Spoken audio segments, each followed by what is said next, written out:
Welcome to session 12. Nick, good morning. How are you, sir? I'm doing great, Jason. How are you?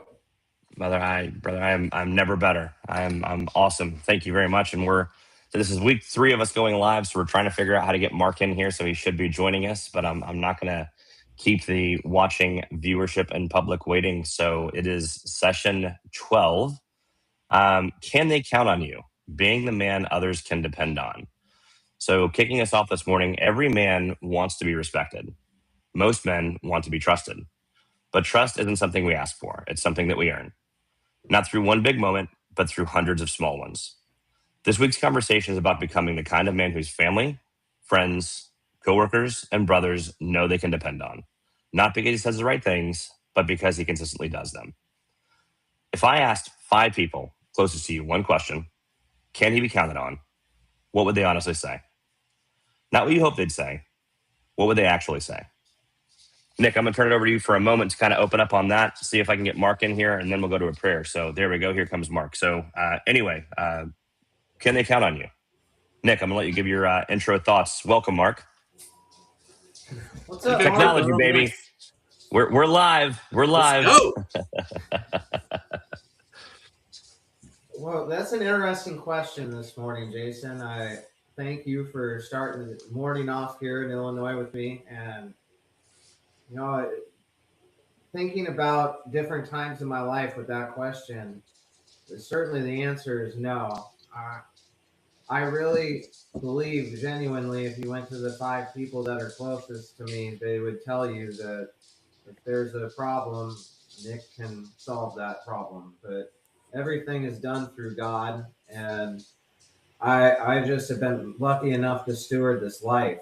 And because of a lot of consistency and a lot of life changes, I get trusted more now than I've ever been in my entire life, with the sanctity of my home and my family and stuff like that. And it's a great honor and a privilege to get to that point. So, it, it that's that question means a lot to me considering where I am sitting here in my life now. Amen. And I've been a lot of transition on my side as well. And Mark, I'll kind of go back through the opening piece here in a moment, but I wanted to wait for you to get on now. This channel, for those of you that don't know or don't know me, has absolutely had an impact on my life. I don't tout myself as somebody who talks the talk without walking the walk. And this has forced me to ask the question. So these lessons aren't just for you. I internalize them, and this has changed my life. And if you've been watching, in the past, I've turned it over to Nick and Mark for scripture or prayer, but I'd actually like to lead the prayer this morning.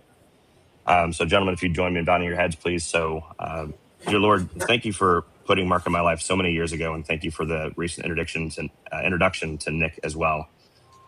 You know that both men belong to my life and have played an impact in my walk with you and opening my eyes. So I'm very thankful for that. I'm very thankful for this channel. And if we can lead even one man on the same path that it has given me, it's a success. But I do ask for your hand in guiding us to help fulfill our mission of helping 1 million men. So in your name, I pray. Thank you, Lord. Amen. Amen. Amen. And for those of you who don't know, I am pursuing my walk with God, and it is largely because of this channel. A little bit off topic. I don't want to go too far down that here, but it is. It's not just words spoken. It is seriously internalized, and I'm thankful to be here, and I'm thankful for you watching as well. So let's jump into segment 1, Mark, of just the intro. And again, it's can they count on you? Becoming the man others can depend on. So it's dependability, reliability. So first segment today is going to be reputation is built daily. Every one of us has a reputation. The question is whether we're intentionally building it or simply letting it happen. Most people don't decide if they trust us because of one big event. They decide because of how the little things, of all the little things they see over time. Did we keep our word? Did we follow through? Did we show up when we said we would? These ordinary moments become the foundation of our character. The truth is, people are always answering the question, can I count on him? So, gentlemen, reputation is built daily. Mark, do you want to kick us off there, sir? Yeah, it's kind of like the old saying that whether it's on greatness or whatever you're doing, the rent's due every day. And if you don't think your reputation's built every day, ask somebody who's been in a relationship where one person veered off track or cheated on them or something. you can be amazing for 40 years and you slip up one day and you rob one bank, you're a bank robber the rest of your life, right? So it is something we have to be mindful of in every action. And if you'll get to the point where you'll do the right thing when nobody's looking, you won't have to worry when people are looking. Amen to that. Amen to that. Nick, go ahead, sir. When I lived in Albuquerque, New Mexico, one of my great icons in the automotive industry is a very successful car dealer out there. And I remember hearing about his reputation. And there was a time where this car dealer wasn't sober in the southwest portion of the United States of America. And that reputation was that guy knew how to party. However, that person now has over 40 years away from partying. And I remember thinking very clearly as a 25-year-old, I'm 41 now, hearing that story. And at that time, he had 25 years sober. And I remember the celebration at the dealership, and I went, the way that I'm partying right now, there's absolutely no way in the world that that won't be a part of my story. But looking at the example of that car dealer, I realized that I could change that part of my story and make it a really great part of my testimony. And from that moment on, I went about trying to achieve that kind of life. And I'll never forget, I was very blessed to be in a lot of meetings with a lot of car dealers, a lot of executives in the car industry growing up in life. And one gentleman from Florida told me one time, he said, I was 19 years old, so I was fresh into these meetings, and this guy took an interest in me there. And he said, you need to know that your reputation will follow you for the rest of your life. So anytime he recognized that I was 19 years old, and he said, anytime that you're visiting your friends in college and they want to go do something crazy in San Diego, that's over for you right now. And probably for the rest of your life, unless you're on that TV show Jackass. So I really appreciate that person coming into my life and telling me that, and it's really shaped me into the man that I am today. That's good stuff, and I think we're by and large we're a product of the sum of our experiences. Amen. And I think as we grow, as we evolve, we should discern the influences that we should retain and the influences that we shouldn't. It's been said we're all from the car business to some degree, and my car business knowledge was not a learned knowledge from textbooks. It was watching people, and sometimes I was like, "Holy crap, that actually worked with somebody." It wouldn't work for me, so I didn't put it in my tool belt. But it's called the tools in your tool belt, right? I take a little bit from each person, put it in my tool belt. One of my DMs, a quote that he said was plagiarize and implement. No original thoughts. Now, not plagiarize so as to steal stuff, but watch, learn, take away the behaviors that are good that you can implement and put into your tool belt and arsenal and repeat it. The rinse and repeat. It's like the car business is a simple step. A lot of things are. But being a man of your word, being integrity, full of integrity is vitally important.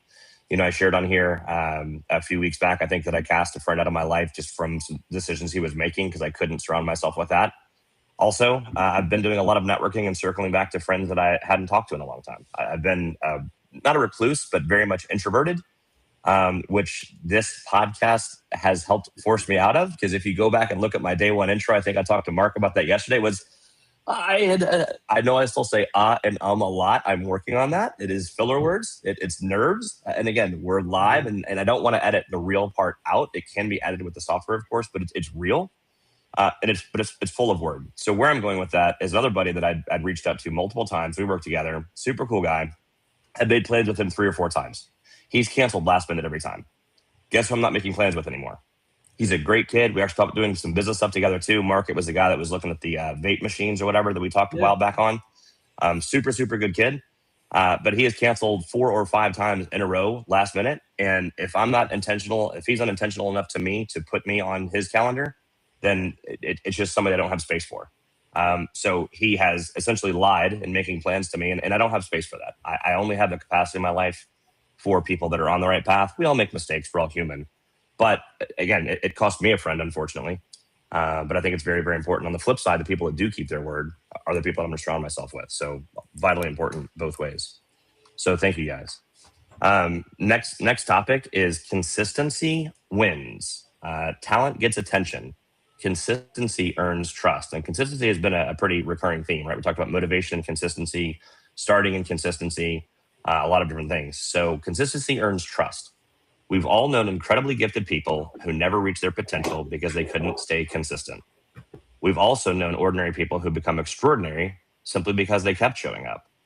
Maybe become a stronger man isn't about doing something spectacular.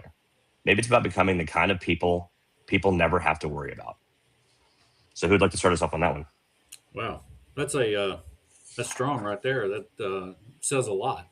The consistency is everything in our life. If you want to be in good health, you need to consistently eat right. You need to consistently go to the gym. You want a good relationship with your wife or your friends or whatever, like you said about your buddy that just didn't show up.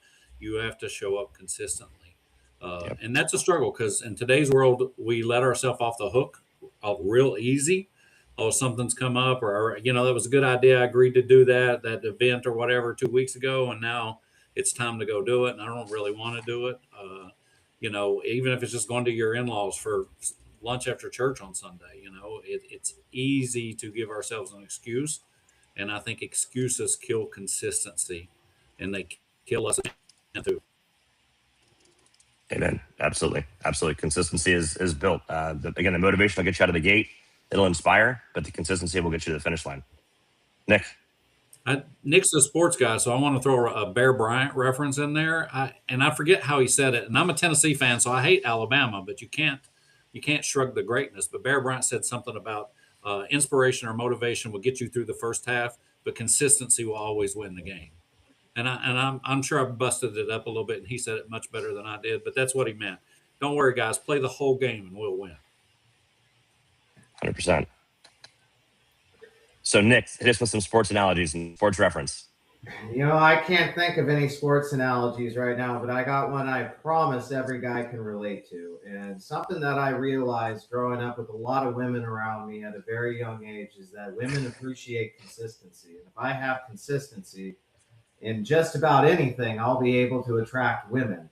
And really, I think that part of this life as a man is just waking up and getting that ability to attract women. And I tell you, I've seen people doing bad things consistently that can go find another consistent person at that bad thing of the other sex.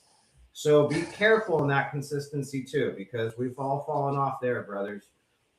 But what I really think about is growing up in a house where you get cool car dealers and government contractors talking about putting clear bras on cars, but in Vietnam they did it on the helicopters in your living room, and they're showing you how these things worked and how these products were brought to market. It was really cool, but I started really observing the men, and if there was a Budweiser poster, the guys would talk about the Budweiser women. And what I started to recognize was when they brought their wives, girlfriends to the home to talk about business. Some of them had them incorporated as their partners in their business. The women would constantly talk about security, and I really liked that word. Before women went into business, I kept hearing that I want to feel secure in the decision, and I want to feel like this decision will bring me and my family security and stability. That was a key word to me, which is security. I really, really liked it. And when you have consistent results, then you're able to build yourself some security in your relationships where when you take a risk, people are going to group up around you in a positive way and allow you to take that risk. Mm-hmm. And that only accumulates over a long period of time. And that's where I can relate right now as a business owner, because my holy family over here 3 years ago went, I don't think what's happening to you as an employee is okay. Let's do this ourselves. We understand we're going to miss some Blackhawk games, but and have to eat store-bought pizza as opposed to the Go Hawks. But Patrick, there's the sports reference. It took a minute. We got there. It took a minute. We got it. Thanks, Mark. But you know what? that's what it takes to be great. And when you're around great people, they can recognize that. But that also goes to my wonderful fiance who, 6 years ago when we met, told me in my apartment at the Times kitchen, you just lied and that's not cool. When you build up 4 years of consistency of not lying, your fiance is a lot more willing to look at you and say, okay, let's go entrepreneurship. And that you get the rewards of that eventually. So um, becoming somebody that can be consistent always takes me back to my beloved father who sat there before a bypass surgery minutes before being put down, already with the anesthesia in him, and said, Nick, you have to become somebody that people like. And people who people like are consistent. Like John Wick, he consistently wins, against all odds. So, and that's a gift, especially when it comes to the women too. So for all of you guys out there with all the haters and all the bullies, man, when women consistently see you living any kind of life with that much hatred, you don't really have to try. So Amen. You're spot on, and you brought up so many good points. So first off, I'm going to tell you that I'm offended that you brought up John Wick, because what they did to that car and the dog are both just sins. I don't know which is worse. Obviously, of course, the dog is, but I'm a car guy, so that really, really hurt seeing that beautiful Mustang get shot up and doors torn off. So anyway, but he was absolutely consistent, and he sells a whole lot of guns too, because there's that following. Become somebody people like, brother. That is so true. And I want to expand on that, because it's not with that outward, and I know you didn't mean it this way. It's not focusing on becoming somebody people like.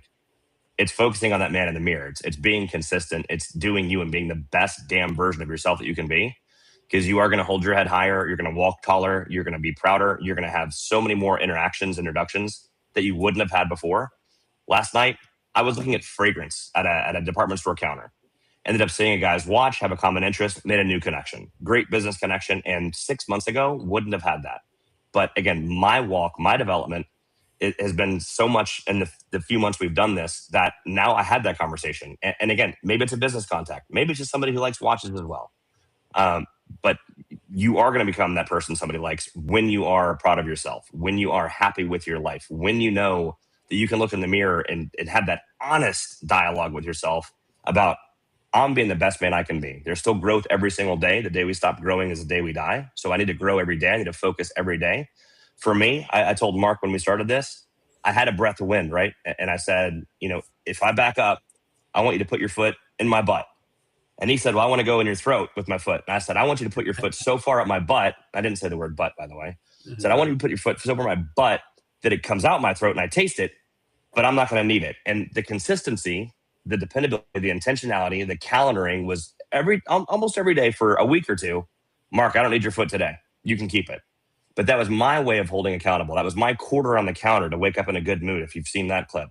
That was my intentionality to focus on it and put it in front of me to stay with that drive. But I walk with my head higher now. Has nothing to do with anything financial. It's all intrinsic. It is, I know that I am a better man now than I was 3 months ago, and I feel damn good about it. And again, those connections. So becoming somebody people like, it's working on yourself first. We referenced that, Mark, I think you did the analogy of the oxygen masks in the airplane. It is so true in so many things of life. You have to work on yourself first. Otherwise, you can't save your relationship. You can't form that relationship or reform that relationship with your kids.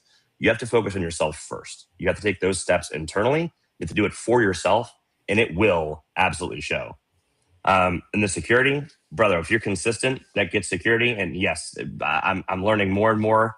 And I haven't read the book. I don't think I'm going to, but the Mars and Venus thing, men are from one and women are from another. I'm realizing more and more we are just wired differently. And that's why we have the outlet for, men here at Forged Men. Again, both genders need help and support. There's a lot of issues in the world. We think there are a lot more outlets for women. Again, men are supposed to bottle it up. Men aren't supposed to cry. Well, we dispute all of that. Don't bottle it up. Don't cry. Get a brother.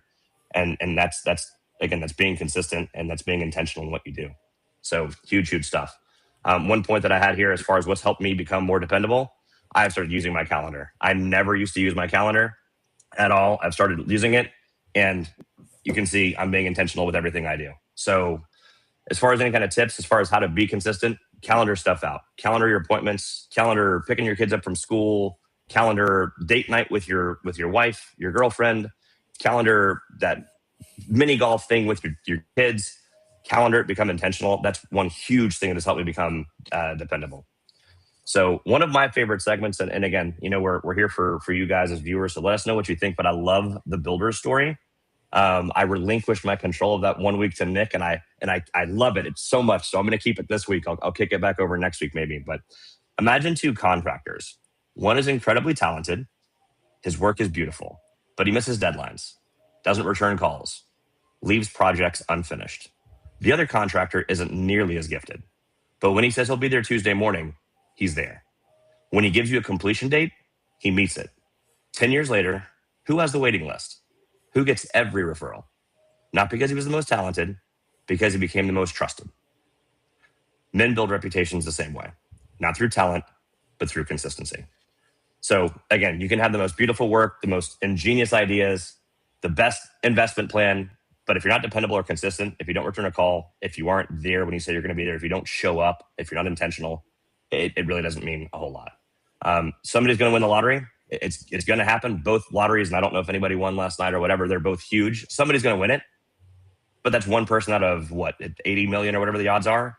If you're consistent every day, you're going to build, whether it be yourself, your business, your resume. If you're intentional, you're going to build it, and you're going to have the better chance of success than actually getting out there and doing that lottery ticket. So anyway, I love the builder story. I'd love to know what you guys think in the comments as well. So next segment, gentlemen, becoming the man people trust.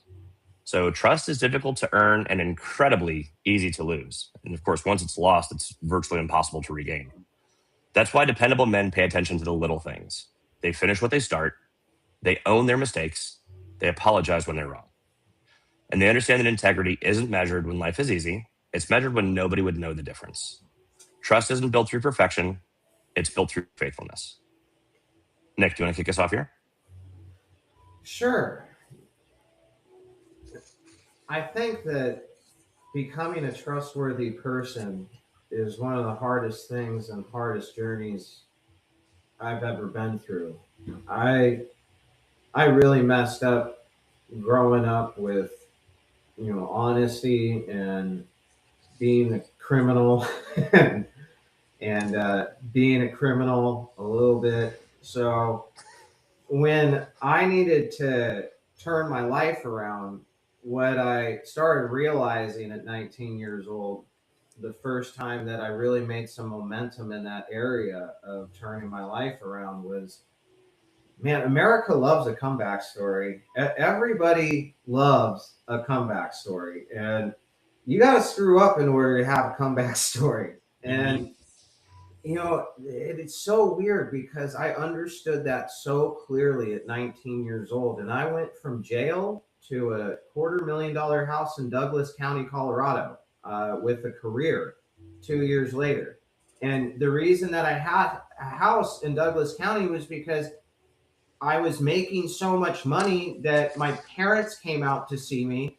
My mom and dad both in the divorce dated like back-to-back days and went, "You should buy a house." and I didn't know.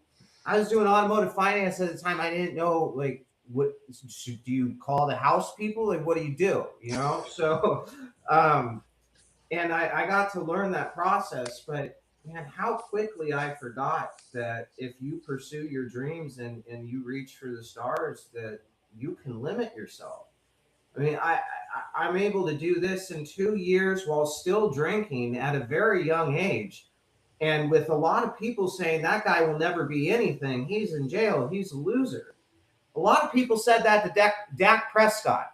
He was supposed to be a first-round draft pick. He got a DUI a couple of nights before the draft, and then he went in the fourth round.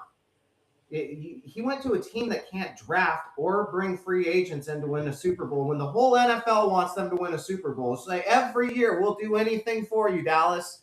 And with all due respect, Dak puts that team on his back almost every single year and gets them to places that were unforeseen by people who know football. And, I'd like to think I know football a little bit, but, in this world, becoming a person that can become trustworthy, yeah, number one, you got to be watched. And number two, you got to go through trials and tribulations. And when people are watching you go through those things, you're supposed to be a testimony to God. And you're supposed to be the guy that acts like you've been there before. One of my favorite things that happened to me last week was I was sitting around doing nothing, and a Barry Sanders football life came on, the 50-minute documentaries that every guy has watched at 2 o'clock in the morning at some point in your life. And it was just about how I love the parts about how Barry Sanders didn't have a touchdown celebration. He just handed the ball to the referee and went back to the sideline. And that's the person that I always envisioned myself becoming. And I know for every finance manager that I put on film who's laughing at this, we got even more people laughing at what I just said. So I I really wanted in the last, especially 10 years of my life, to build a foundation in which people could go, that guy is a trustworthy individual, and let my actions speak much louder than my words. What I have to do, especially in the latter portion of my life, the next 40 years that I believe I have from God, is to make sure that I lead from behind and not use as many words, because I really feel like what I've wanted to prove, I've proven. But now it's time to really walk that walk. But when we're walking the difficult walk, Jason's making a great example of it right now in his life. He's chosen to make his walk in a not the greatest time in his life a testimony and make it the greatest time in his life. And I am gaining so much by watching it, my man. And it reminds me of what I did to sit a little more comfortably where I am right now in life. So, Brother, I appreciate that shout. Thank you very much. So I started, I said, on what Nick's referencing, I started my walk with Christ. And I started to document it. My hand was placed in a place to make myself uncomfortable, vulnerable, recording myself crying, and no edits. I don't care. They are salty badges of courage, and I'm proud of that. So Nick, thank you very much for that shout out. It is obviously a complete passion and heartfelt project. So thank you for the shout out. And I do want to go back and talk about the trials and tribulations. So a lot of things can be great. Some people learn from books, some people learn from experience, some people learn from listening. Some of the best learning is from those trials and tribulations. The only bad mistake is the one that you didn't learn from, right? If I had followed every piece of advice my parents gave me, whether it be financial, dating, school, dot, dot, dot, dot, yada, yada, yada, yada, whatever, Lord, I have no idea where I'd be. But I had to learn through the tough paths. I didn't learn, but I learned from those mistakes. As I said here before, I've learned from most of them, but I've learned from most all of them. So the trials and tribulations will let you see both sides, and a lot of times can gain that insightful experience. So I wanted to pick up on that piece. Mark, what are your thoughts here? Well, a couple of things on what Nick said. Number one, I'm not a Dak Prescott fan. I think he's the most overpaid human being on earth. But so just a different perspective there. Also, Barry Sanders. Can you imagine if he was running behind the Dallas Cowboy line during the time he was in? Because I think I could have ran behind the Cowboys line and probably got 70 yards a game. And I'm slow. I move like a battleship. So Barry Sanders is a class act and a extremely gifted athlete. I also, on the trust factor, I think one of the biggest blessings I was given in trust was when I got out of the Air Force, I started in sales and then later got into the car business. And when you're in sales, and definitely when you're in the car business, everybody you meet the first time doesn't trust you. They think you're out to get them, right? Especially if you're on the sales side. And it's Very even sure. as much in the service side now. You that becomes front of mind for you is that every action you have. Nick and I worked together at a store that had 140 employees, right? So every one of them were paying attention to what Nick was doing as a manager, what I was doing as a manager, and then you throw in all the customers we had. So it really, you have to be so conscious of it that it becomes who you are. There's just no question about it. There's times when you got to cringe when you tell somebody the truth because they're not going to like it. And that's just tough. The truth will stand when the world's on fire. My grandmother used to say, my granny Click used to say, the truth will stand when the world's on fire. She was usually beating me with a Bible when she'd said it, or threatening to. So I think that's great. And I've enjoyed my relationship with Nick, and I've probably known Nick 10, 12 years, and the same with you. And I've seen the change in Jason uh, over 5 years, and more so over the last 6 months. And I got to tell you, I'm just one of the most blessed human beings on earth, just to have a good seat for most of this stuff, and to soak it up. I mean, we are a culmination of our experiences and the people in our lives, and that's just made me who I am. It's probably part of your all's fault. I still need to lose some weight, though. Some of the stuff we ate in those car dealerships. So yeah. So Mark and I would frequently have lunch in his office. So we'd get pizza for the team. It's a common, generally in the car business, lunch is catered on Saturday, and of course that's to keep the employees there because that's the busy day. And as opposed to going out to lunch, they'll spring for pizza. But pizza was the thing. But Mark and I would generally go in his office, close the door, and we'd have a pie or two to ourselves. So we may or may not have, Or three or enjoyed four. some of the fruits of or there was that one time. It's like, just for us, cool, let's open them and let's go. So anyway, I think at least I know you and I don't, Nick. I think if you lost any more weight, you'd probably blow away. I can't tell exactly, but you're I don't in know how he great hangs shape. on in the Chicago wind. And the boxing, the heavy bag can't be that bad, that heavy. But I know Mark and I are focused on health and losing weight. We're both having some success. I'm down a bit this month as well. So no, it's so important. And the character goes there. And again, thanks Mark for shouting out the vision. But as I said earlier, it's nothing for anybody else. It's not for kudos. That's all great. It's for myself, and my life is so much more full now than it has been ever in 46 years of life. And I don't question God's path or God's plan for me. I wonder why He took me 46 years, but I also know that the person I was through 18, 20, 30 years old, I wouldn't have been open to listening.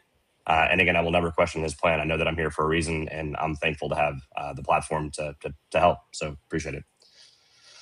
Staying with trust, broken trust leaves scars. Trust is one of the hardest things to build and one of the easiest things to lose. Um, Most broken trust doesn't happen because of one catastrophic mistake. It happens through a series of small disappointments, a promise that's forgotten, a commitment that's delayed, a conversation that never happens, and over time, those moments begin to add up, like a buddy who cancels plans 5 times. The people closest to us don't expect perfection. They know we're going to make mistakes. What they do expect is honesty, ownership, and a man who follows through.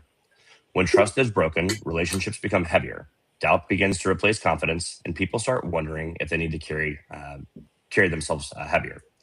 The good news is this: trust can be rebuilt. It takes humility, consistency, and time. But every kept promise is another brick laid in rebuilding what was damaged. So, gentlemen, I'll start this off with a question. So, have you ever lost someone's trust, and what caused it? Go ahead, Nick. I sure have lost people's trust. You know, it's a difficult thing to have to overcome that. It takes a lot more time to regain trust than it does to lose it, and that's why first impressions are so important. I Yes. That was something that I struggled with at the beginning of my life, was the importance of first impressions. Um, One thing that I've got lots of vices and lots of faults, but when I think growing up around women, I started to understand that, man, when a woman makes a choice, it is very hard to convince her to make another choice.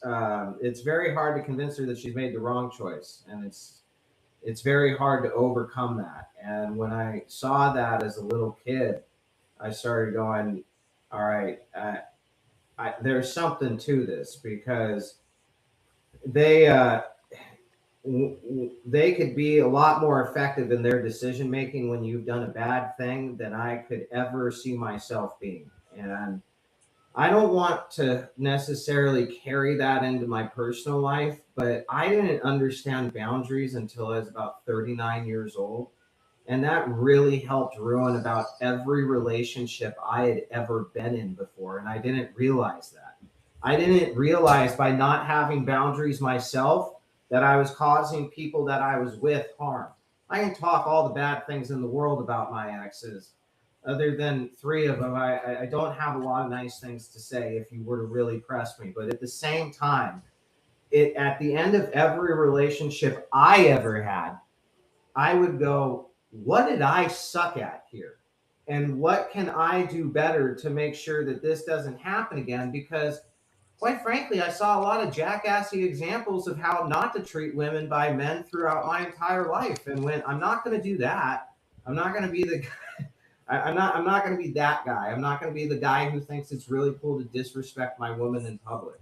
That was never anything that I wanted to be. But in my just trying to achieve professional success and physical success in my life, I really disregarded the people that were closest to me a lot. So that was something that I really needed to work on, and I feel like I've gotten better at now. And I can also tell you that from experience, when you get good at building boundaries, people will let you know.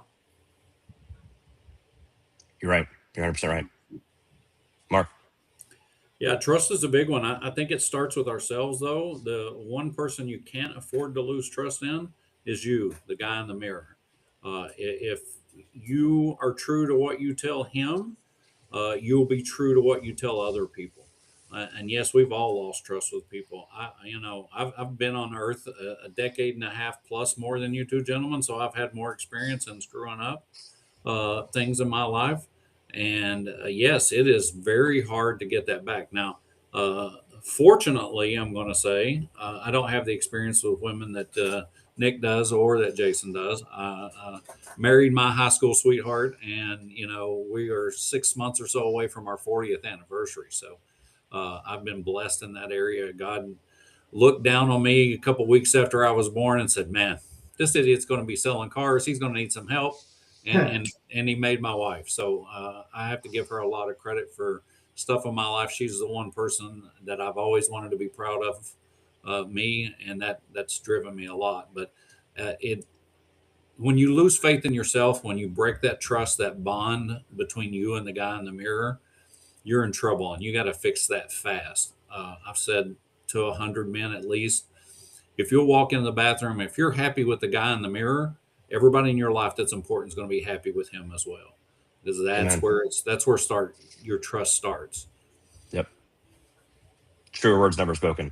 That is, and I love that consistent theme because it starts with you, men. It starts with you. It starts with that man in the mirror, and it is easy to lie to yourself. I've touted myself as a person that doesn't lie. That's not the truth because I've lied to myself many times, and it's not with intentionality. It's I'm going to get up early and I'm going to go to the gym. Well, I didn't, so that was a lie to myself. I allowed myself to lie by not honoring the commitment. As far as my trust, there was a time probably 2 years ago, I was working for a gentleman at a dealership who told me some information that I went and shared that I shouldn't have. And that destroyed trust. And it was very, very heavy on my heart. It was very heavy on my heart because that person was very near and dear to me. He may or may not be present on this call.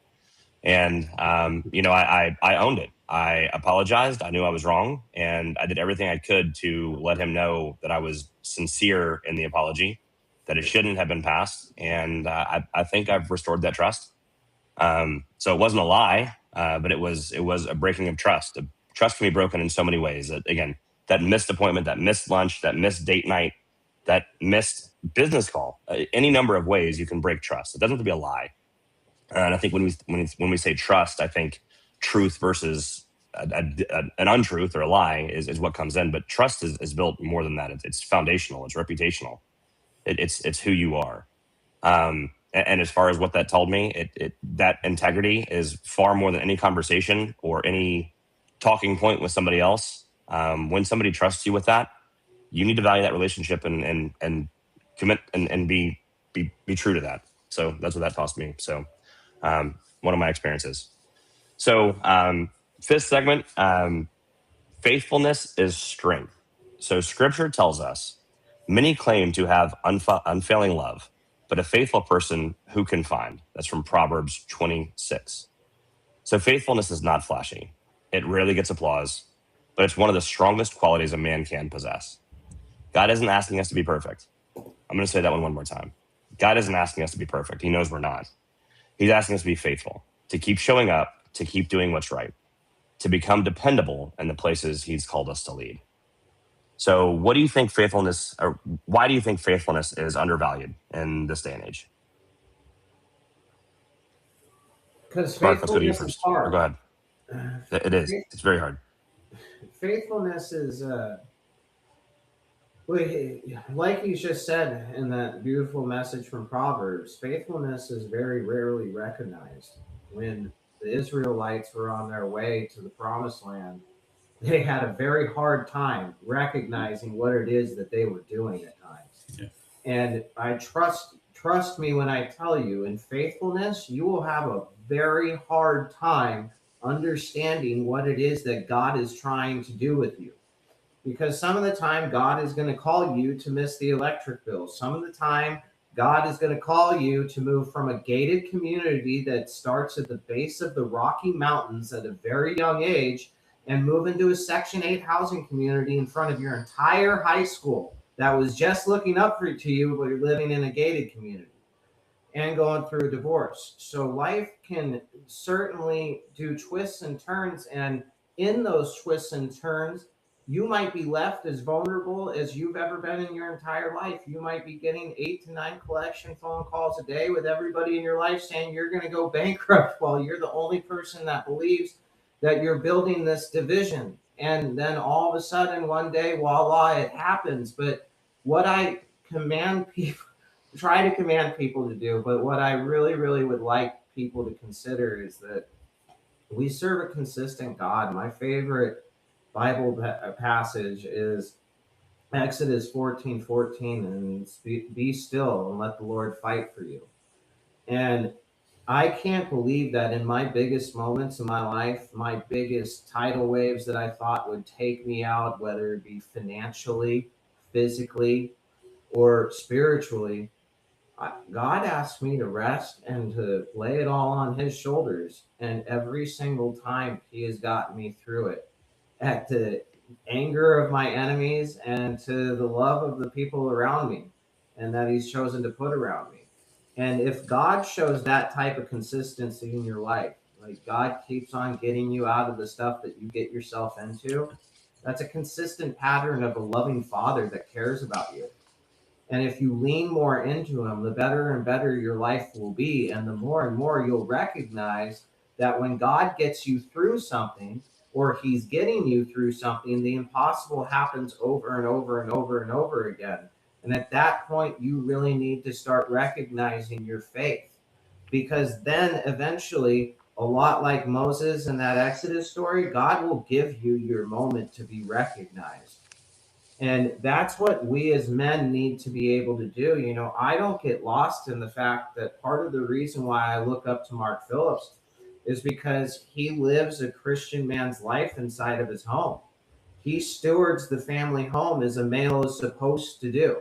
I don't want to be a big Chris Rock guy who always says, don't brag about what you're supposed to do, just do it, you know. And but that's the type of life that I want to lead. But if I'm going to steward a family, and if I'm going to have responsibility to be a leader from in front or behind whatever it is that I have to do, I've incorporated more people into my family.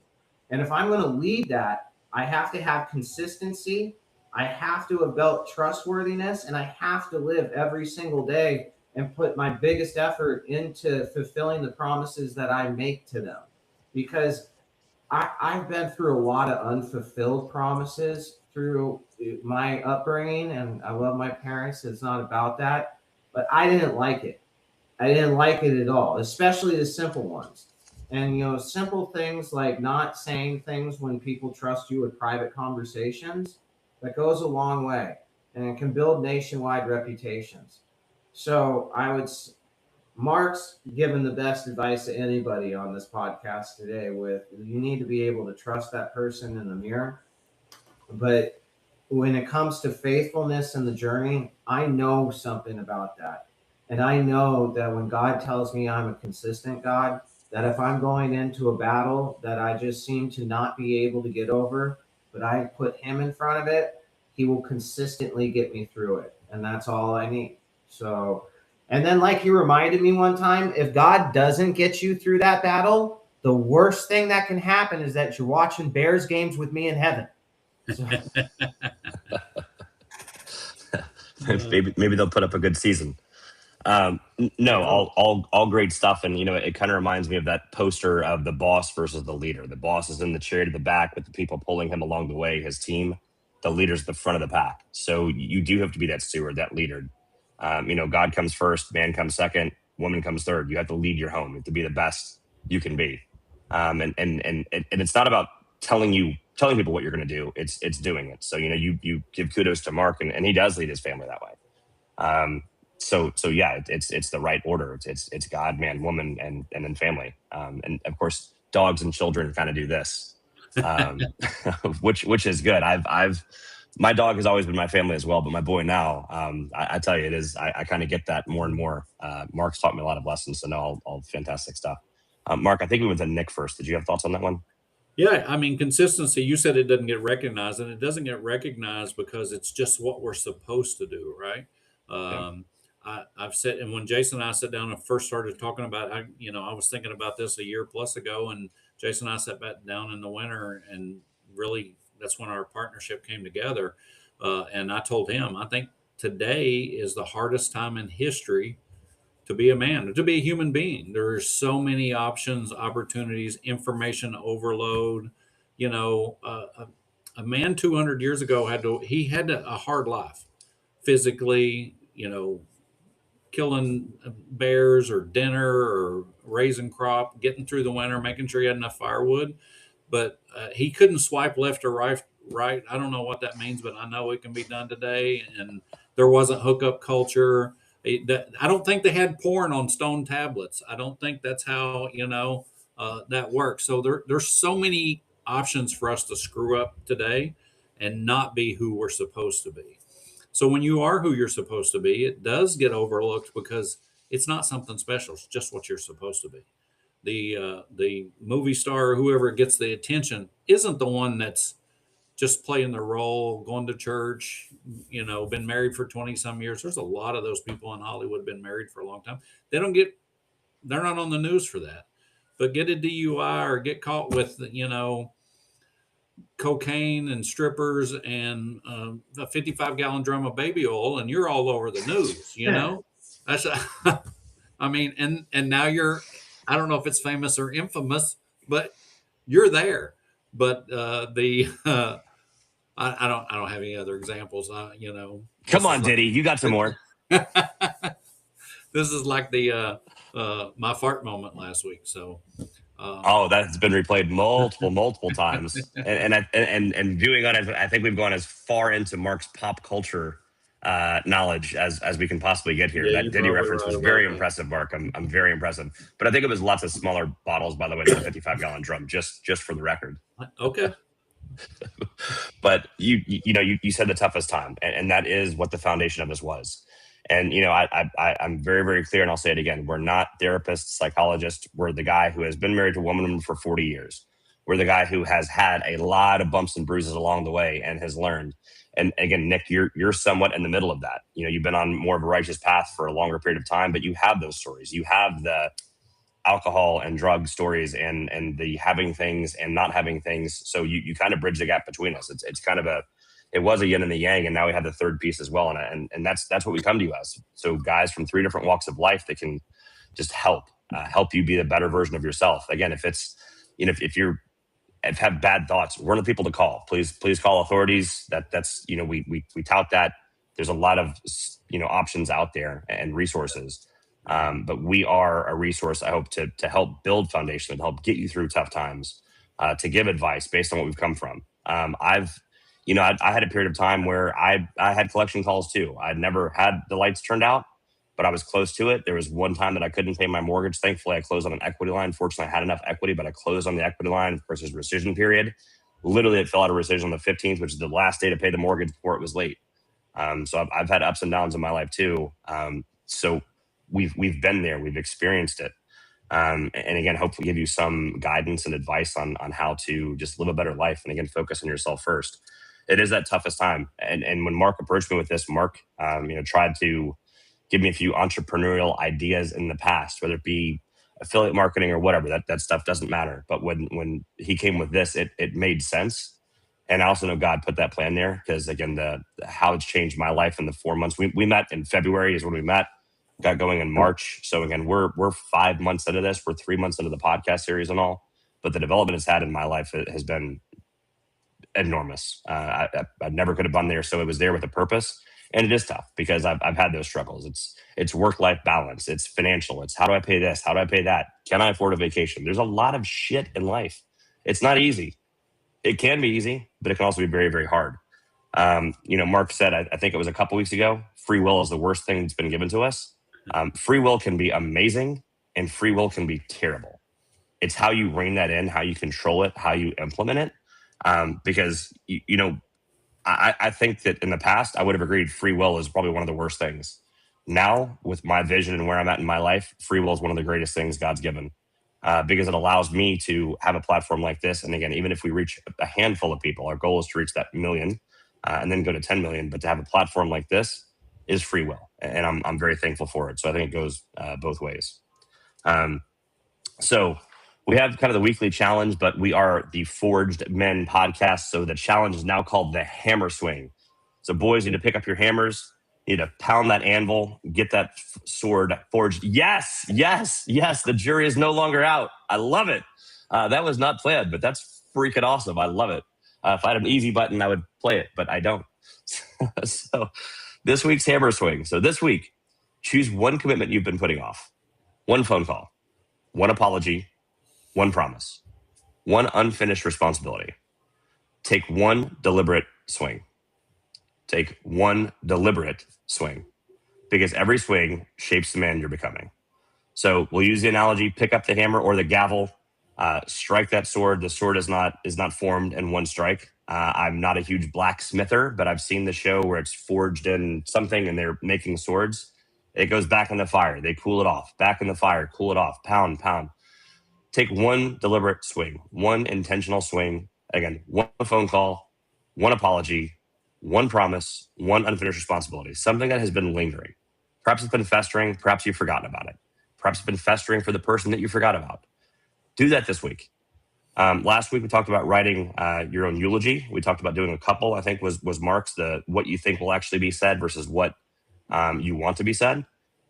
So hopefully you're doing these activities. Again, we'd love the comments. We'd love to see what you learned, good, bad, and different. Again, we welcome anything in the comments. We welcome anything. And even if you talk about, something political that we didn't reference, we're going to respond to your comment and ask clarification because it's all healthy dialogue. So if it's off topic, we're still going to respond, but we'd love to hear anything. So that's the hammer swing and the closing challenge. The people may not remember everything you said, but they'll always remember whether they could count on you. Become the man whose actions consistently match his words because trust isn't built in a single moment. It's forged one decision at a time. Gentlemen, any final thoughts before we end the podcast for today? I'm good. Nick, you got anything? One of my favorite dealers has a poster in his office, and it says, "If you're going through hell, great, keep going." And it's a Winston Churchill quote.